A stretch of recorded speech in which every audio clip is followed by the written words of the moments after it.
Hello,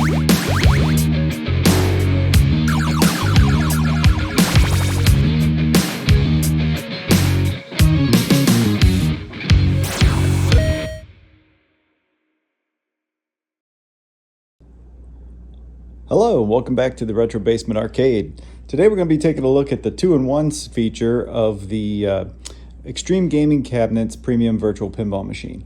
The 2-in-1 feature is a system that you can add on to your virtual pinball machine that gives you another drive that has Hyperspin on it and roughly 17,000 games. The Hyperspin games play up on the back box of the machine and can be controlled by gamepads that plug into the machine or a 2-in-1 controller that is provided when you buy the kit from Xtreme Gaming Cabinets. We'll go over this controller a little bit here in the future, a little bit, but first we're going to go over what you get when you do the 2-in-1 package. And to do that, we're going to start with what you get without the 2-in-1 package. Every pinball machine that comes from Xtreme Gaming Cabinets has some arcade games included.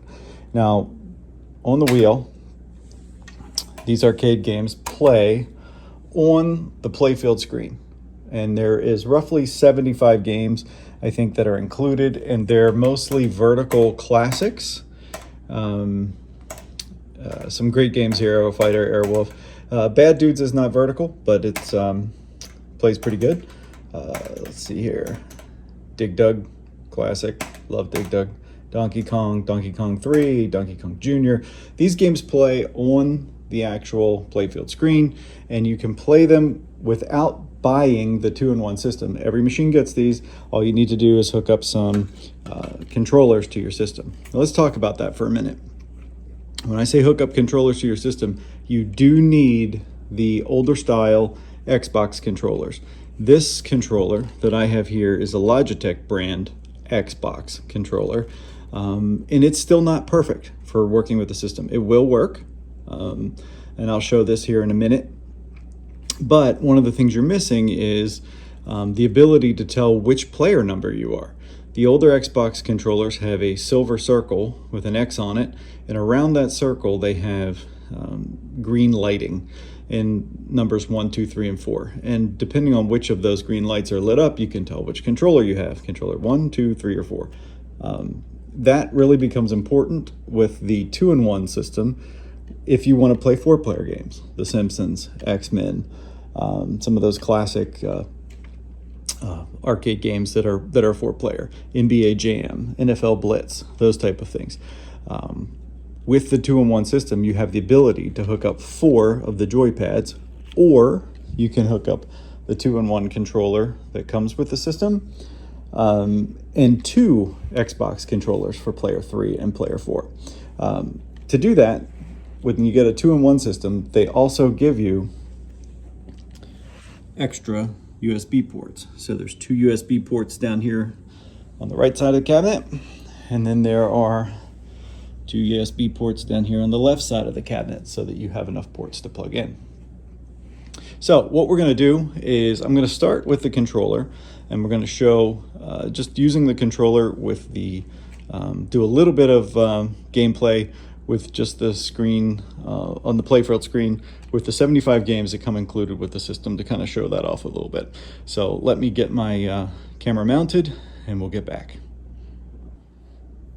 Okay, so let's take a look at controllers, and let's talk about them a little bit more. We talked briefly about the being able to tell if you're player 1, 2, 3, or 4, but I want to touch on something else that I learned with the system, and that is that the newer Xbox controllers do not work.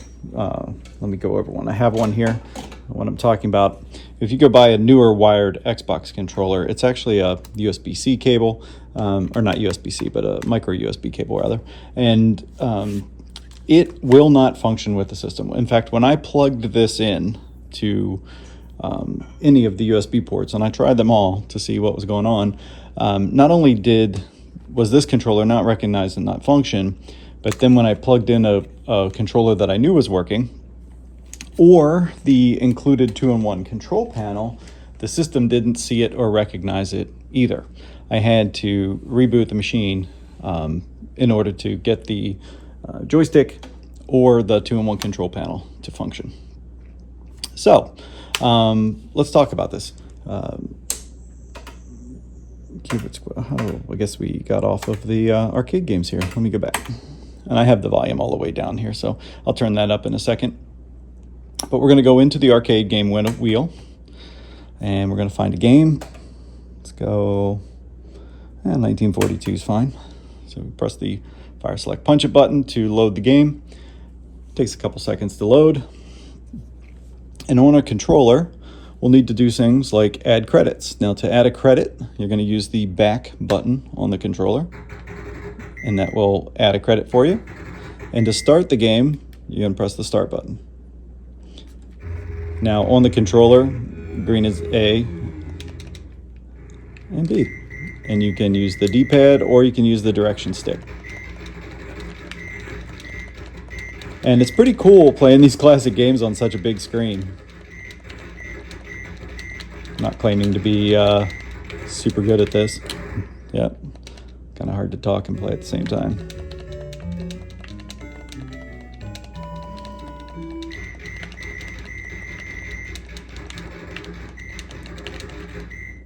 Wow, I'm epically bad, but not really trying here. So to get out of a game, same as you do on a pinball machine, press your back button. So now let's switch to the 2-in-1 control panel. And well, actually, no, I'm not going to switch to the 2-in-1 control panel yet. It works the exact same way as I'm going to show you with the Hyperspin drive. The first thing, we're going to need the controller to move to the Hyperspin drive. So let's go over that real quick. What you'll do is you'll hit your button that you would ordinarily use to add credits, and you're going to see it comes up with System Exit. Press your Fire Select Punch It button. This is kind of like asking you, are you sure you want to exit? So you press it a second time. That will exit you to the desktop. All right, so now that we have our cursor, what you do, I'm not going to zoom in on the screen because it's just not going to, I've got the phone mounted so I can kind of show how this launches and everything. But on your list of icons down here on the side, the second one from the bottom is Hyperspin. So I take the controller and I kind of turn it sideways so that it's oriented the same way that the playfield screen is. And I use the, so up, down, left, right is now up, down, left, right on the screen. So bring the mouse over, just kind of helps you get used to it. It's a little awkward, takes a little getting used to, but once you have the mouse over top of this, using the joystick, it will highlight and you can see the full title there of it. You can press your A button on the joystick and it's going to launch Hyperspin. You'll see the playfield screen shuts off and the icons move up to the back box. That's now your primary screen, and it begins to load the Xtreme Gaming Cabinet's intro video.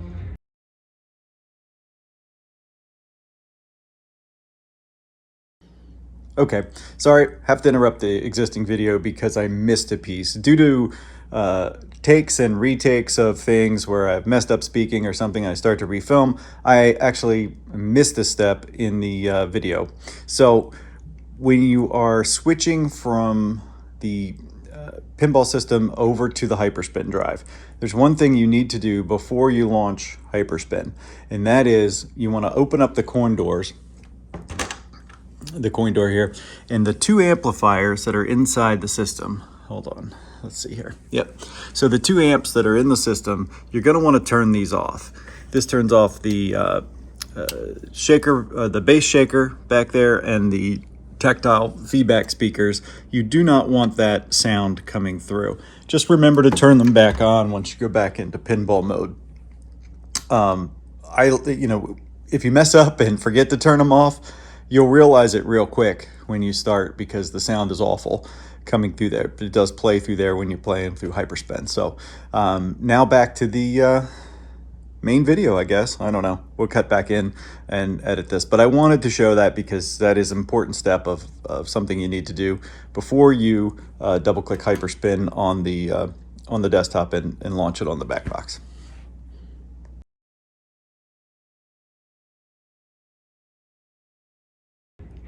You can watch the video or you can get out of it by pressing any of the other buttons on the cabinet. Now, on the Hyperspin drive, You can get out of it using the control pad as well. However, your flipper buttons on each side control the menus. So if we were to press the top flipper button on this side, you'll see that the titles go down. You can do the same thing on the left side of the cabinet. The top flipper button will have the titles go down. To scroll up, you would use the MagnaSave buttons on each side. So the second button down on either the left or the right will scroll up and down. And if you want to go into a system, fire select punch it. And I should go back here once to back to the other wheel. So your exit button down on the bottom will take you back to the wheel you were just in. But in the wheels on the top, there's the drive itself with Hyperspin is a 2 terabyte drive. It's got approximately 17,000 games on it. There's a ton of stuff on here. It's separated by systems. So MAME, it appears to have the full MAME ROM set on here, which isn't real big. It hasn't really changed very much in the past 15 years as far as adding new games to it. What they do have is newer or better dumps of some systems that work better, that have come out when you see the new sets come out. That's pretty much what it is. But it appears all the MAME games are on here, but you have it broken out into 4 players. And then when you go into the systems, you're going to have some duplicates between different things. Like you may have a Data East game in the Data East wheel because Data East put that game out, but that game also appears in the MAME wheel. So just things to think about as we scroll through some of the systems. Let's see. So to go into a system, let's just pick one. About Neo Geo. So if you saw what I did there, I pressed the fire select punch button to go into the Neo Geo wheel.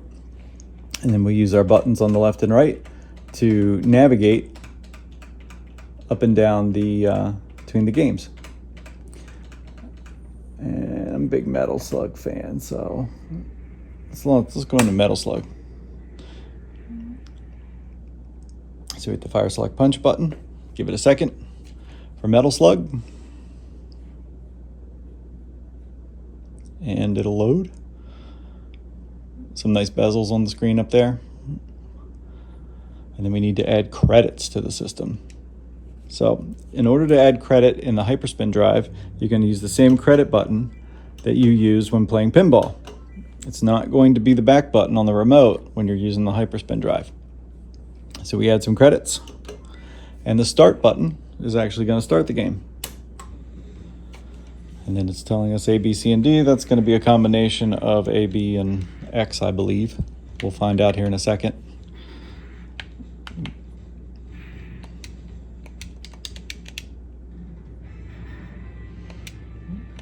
Choose Marco.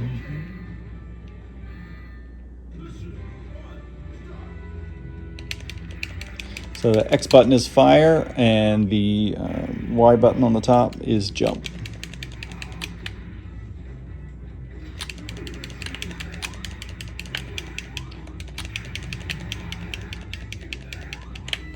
Trying to hold this out here so you guys can see.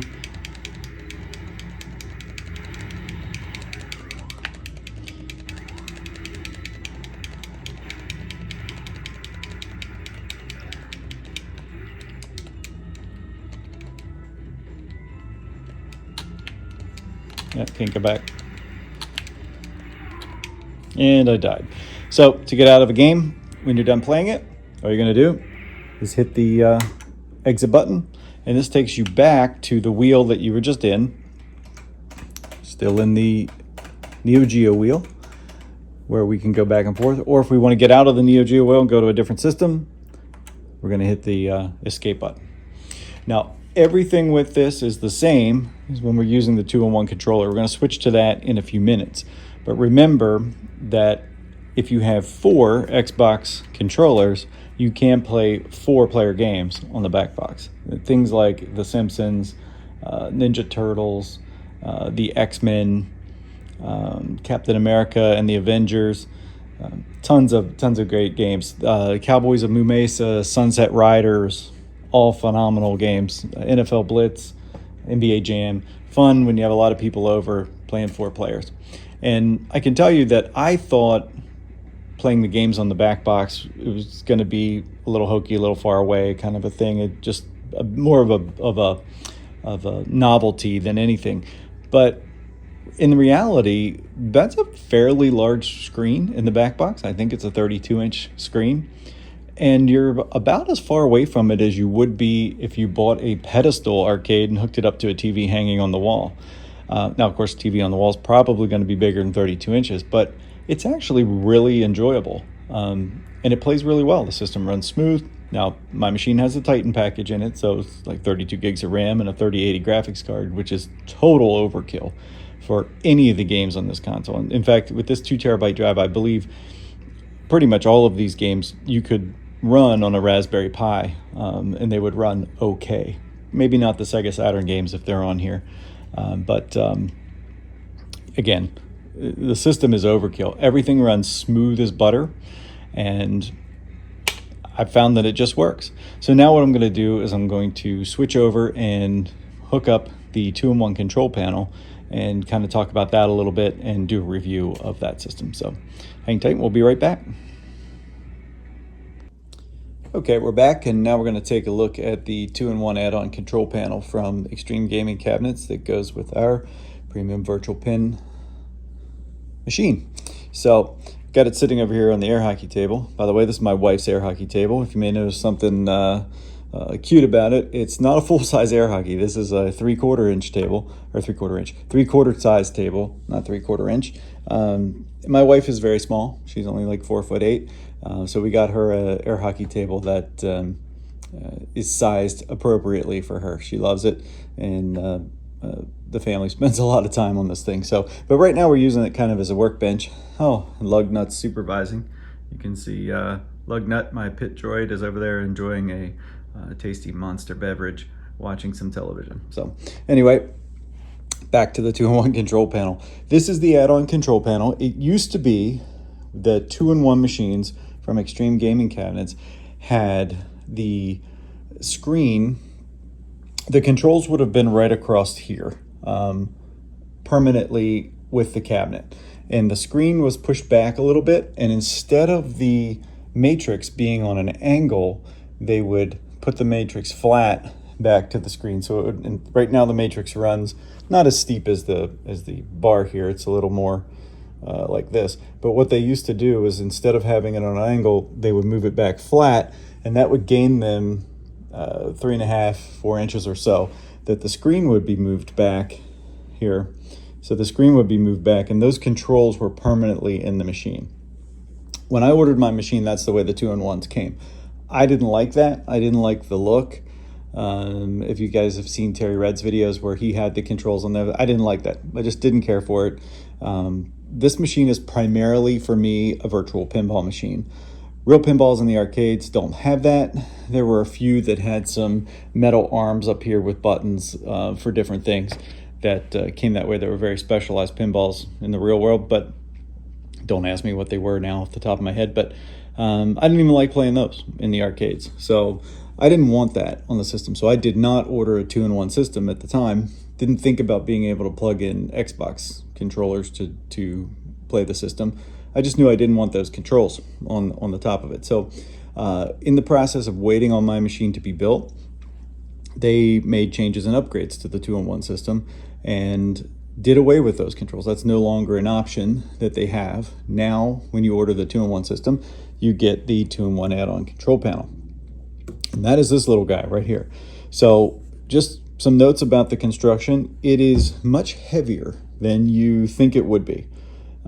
It is made out of MDF. If we flip it over and look at the bottom here, you can see that it is MDF. It's a very dense quality of MDF, and I'm assuming it's the same quality MDF they use on their cabinets. Again, very heavy. Regular T-molding wrapped around the top. It's high quality stuff. The buttons are high quality. They feel like competition buttons. I don't know if they are or not. I have to take it apart to look.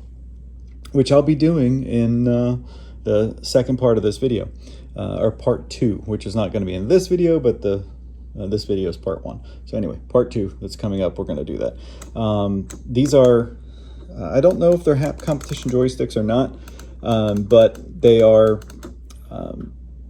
really heavy spring in these, return to center, and they're very high quality feeling. So that's happens to be the way I like my joysticks. I want to let go of it and have it back to the center as quickly as it can be. So it's a very good quality of joystick here. These aren't cheap. In fact, the whole system is very, very heavy. There's also carpet. I call it carpet. I don't think it's actually carpet. I think it's almost like the fuzzy part of a Velcro strip, not the hook part that's hard plastic and scratchy, but the softer side. And there's carpeting on the inside of here so that it does not scratch up your rail and your cabinet as it's going down. And there's also carpeting the whole way down this side. So that is part of the construction. Let's see here. There's one screw in the top that I believe holds this down to this, and then there are L brackets around the outside here that hold the top on. Again, in part 2 of this 2-in-1 series, I'm gonna tear this open and take a look at what's inside of it. But for right now, I'm going to show how it goes on the machine. So bring this over, and I'm going to set it. I'm just going to lightly set it on the machine up here, and then it's going to slide down. And then we're going to take these cords and plug them in. Now we're hooked on the joystick controller that is no longer plugged in here. So the cords, you'll see there is a regular USB. So we'll plug that one in first. This, I believe, is going to the iPack. And again, I haven't torn this thing apart yet to find out, but I believe that's what the case is, as the trackball does not light up when we put that one in. This one with the PS2 connection, which is hooked to green, is if you're an older person and you remember having PS2 connections on your PC, that goes to your mouse. And I believe this is a PS2 to USB. So I believe this is going to light up the trackball when we hook it up. So we plug that in, and sure enough, our trackball is now lit up. So I wanted to show this. The reason I don't push it down tight on the system yet is that instead of having the PS2 controller, or the Xbox controller, our trackball now works our mouse.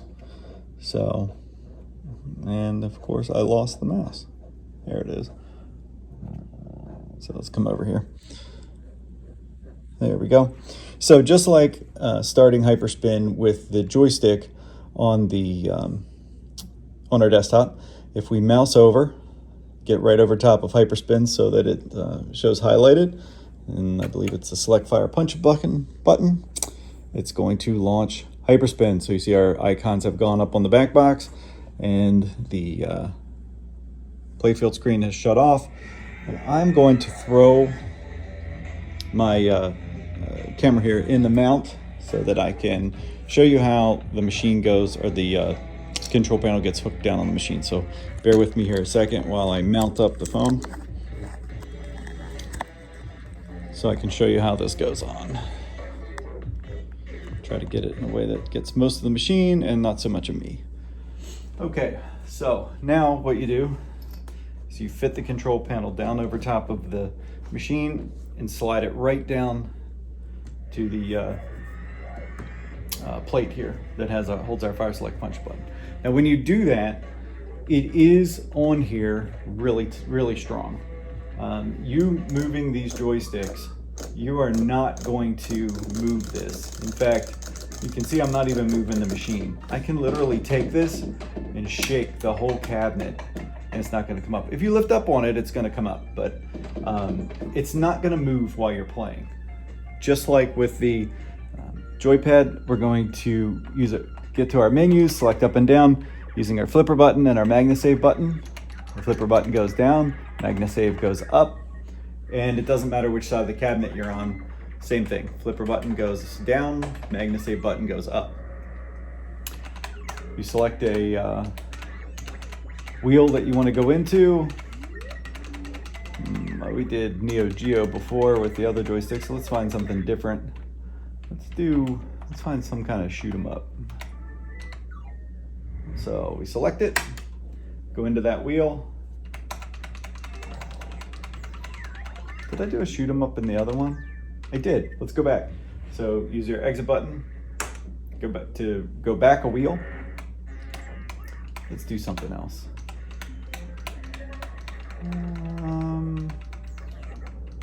Wish this was a live stream. I could just have somebody call out something to go find. Wait a minute, was that a Metal Slug wheel? Yes, it was. I love Metal Slug. Let's do Metal Slug. So, where's Metal Slug 10? That's a good one. So we will launch that game. Oh, I hit the fire select punch button, launch the game. I did that one without kind of calling out what I was doing. So this side's player 1, this side's player 2. And you'll see with player 1, we add credits with the credit button, just like we would with a pinball machine. And I believe for player 2, you add credits with your third button down here. But for right now, I'm gonna go ahead and hit start. Player 1. You can pick which guy you want to be. This is button 1 on the controller. Anybody that was wondering? Now,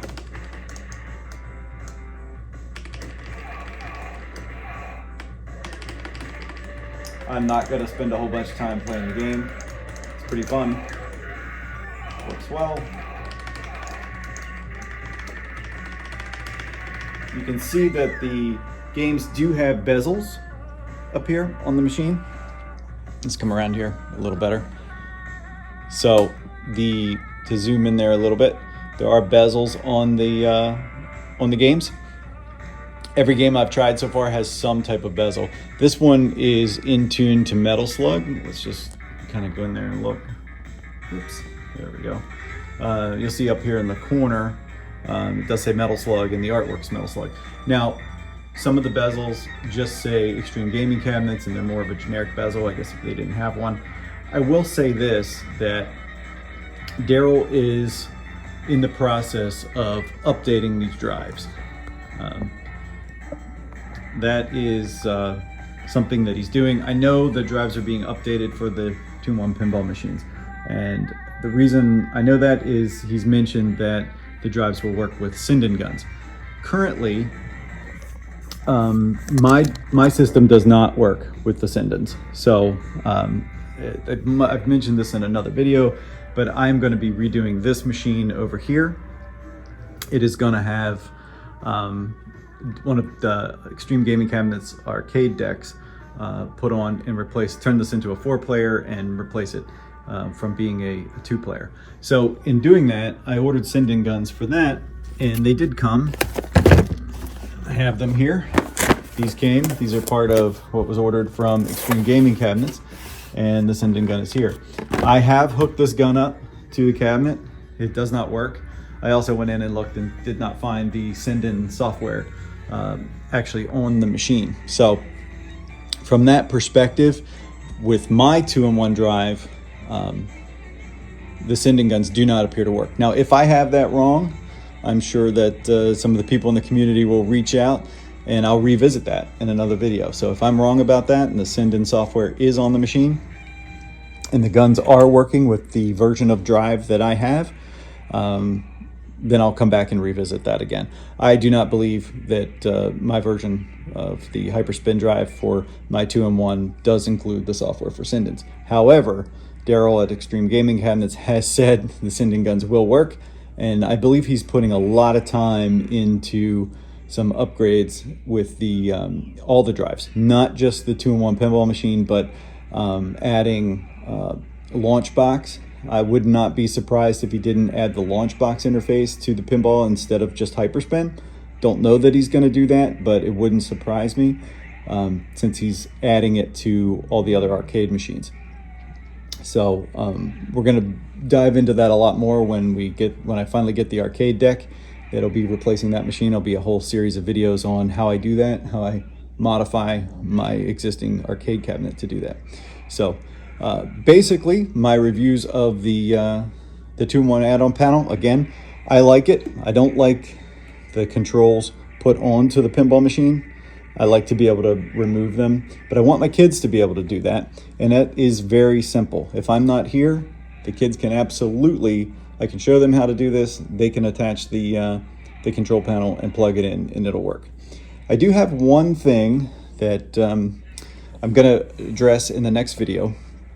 Actually, there's two things. One is, where do I keep this? Where do I store it when it's not in use?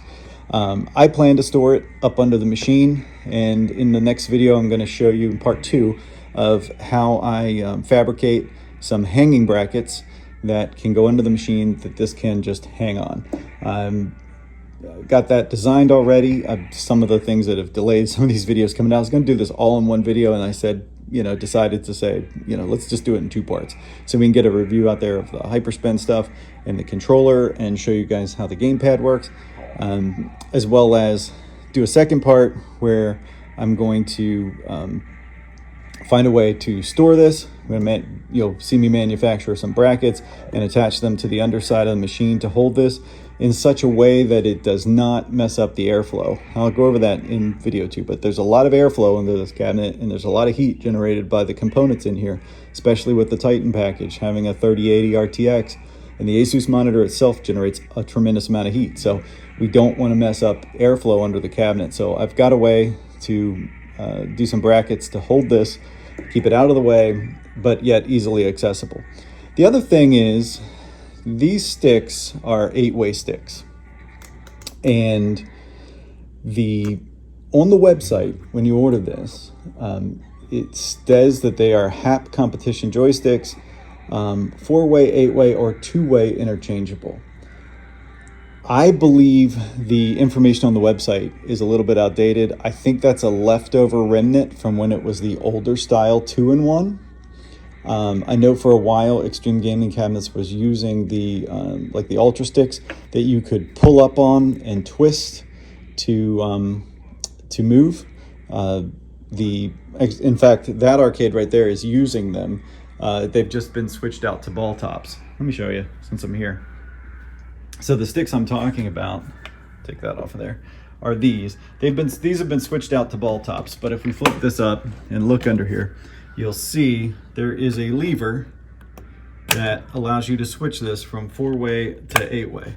And this little guy right here, when you lift up on the stick, pulls in and engages that, and you can twist it and it'll move this from the top without having to open the cabinet. Now, those are not in, that's not what these joysticks are that are over here. These are not those same sticks. And I believe the reason for that is the amount of height that you have here between the cabinet. Those sticks down pretty far, and I don't think they'll fit. So in part 2 of the video, we're going to be opening this thing up, taking a look at these sticks, figuring out, is there truly a way to switch them from 2-way to 4-way? I don't believe there is. And if there's not, I'm going to be looking at some modifications to make these 2-way or 4-way switchable. I'm a big fan of the 1981, 82, 83 games that were in the arcade. It's when I truly fell in love with arcade gaming as a kid. In my favorite games, you can see them up there on the wall. I did a lot of my favorites when I make my signs. So Donkey Kong, Ms. Pac-Man, Zaxxon, Dig Dug, Donkey Kong Jr. I mean, those are the ones that I hit up there. I have Galaga. I didn't put the Galaga sign, but I did a ship and one of the enemies. But my little Donkey Kong Jr. guy up there. Anyway, those were all 4-way games, and there's some of the games that I will sit and play for hours. That was when gaming was real. You didn't get to save your life, or you didn't have save spots. You died. You started back over from the beginning. So I'm old school that way. So while I love new modern games, I love new VR games, it's all, but some of those early 80s games with the 4-way sticks were just have a special place in my heart. And when I get to play games like Ms. Pac-Man and Donkey Kong on this giant screen, because you can use this with the games that are on the screen as well. And believe it or not, it does not hide the game. When you're standing here over top of it, the bottom of the game is right here. You can see the whole play field. So I want to be able to play Donkey Kong and Pac-Man with a 4-way stick that is going to give me the best results. So if there is not a way to switch these to 4-way and 8-way, we'll be looking at possibly doing some modifications here to the add-on control panel to give me the ability to do that switching. So that'll be coming up in part 2. It's probably going to be a couple weeks before that is out. I've got a number of things going on here, and I do have a full-time job. I'm not a YouTuber making a living doing this, so generating content is something that kind of comes slow, at least so far. So anyway, look for that in part 2, and we'll be going over those things. And until then, hope you enjoyed the video. If there's something you want to see, comment below. A number of people have already made comments about other videos they want to see. I'm going to be getting around to all of it. But part 2 of this is coming up, and then we're going to take a fresh look at the VR drive for this machine. That'll be another content video that's coming up, and some things that we can do around that. So stay tuned. If you're not a subscriber and you want to see more, you don't want to miss it, hit the subscribe button. I'm not begging you to. Again, I'm not a YouTuber by heart, but it's kind of fun to see that people subscribed. So that's it for today. Stay tuned for part 2.